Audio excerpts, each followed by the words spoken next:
આપણે આવી ગયા છે કમળ માર્કેટમાં. કમળ માર્કેટ જમાલપુર. જમાલપુરથી આપણે જવાનું છે ભાવનગર. આપણી ગાડી લોડિંગ ચાલુ થઈ ગઈ છે ભાઈ. એ વખતમાં આપણે હું થોડોક ફરવા ગયો તો જોયું તો આ છોટા હાથીવાળો ભાઈ 120 કેરેટ ભરીને આવેલો. આપણે ચડી ગયા છે રોડ ઉપર ભાઈ, ભાવનગર રોડ ઉપર. ભાવનગર રોડ ઉપર જતા જતા જોયું તો ડીઝલ ખતમ થઈ ગયું હતું યાર. પેટ્રોલ પંપ આવતો નખાઈ દે. પેટ્રોલ પંપ રોકીને ડીઝલ ભરાવા ઉભા રહ્યા. ડીઝલ ભરાઈ દીધું ભાઈ. નીકળી ગયા છે પાછા રોડ ઉપર. રોડ ઉપર જતા જતા આગળ ટોલ નાકા આવી ગયા.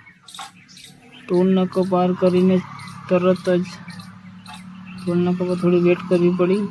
ફરી ચા પીવા ઊભા થઈ ગયા. ચા બા કમ્પ્લીટ કરીને સીધા આપણે નીકળી ગયા માર્કેટ. માર્કેટનો ટાઈમ આવવાનો હતો આપણે, એટલે આપણે ચલાવી છે 80 ચલાવી. ફરી જુઓ દસગીરીવાળો પણ પાછળ રહી ગયો યાર, કેમ કે મંડી હાલવાની હતી રાતની 4 વાગ્યાની, એટલે થોડું જલ્દી ચાલવું પડે એવું હતું. બરાબર નીકળી ગયા મંડી પહોંચી ગયા. મંડીમાં પહોંચીને ગાડી લગાવી દીધી છે ફાઇનલી આપણે.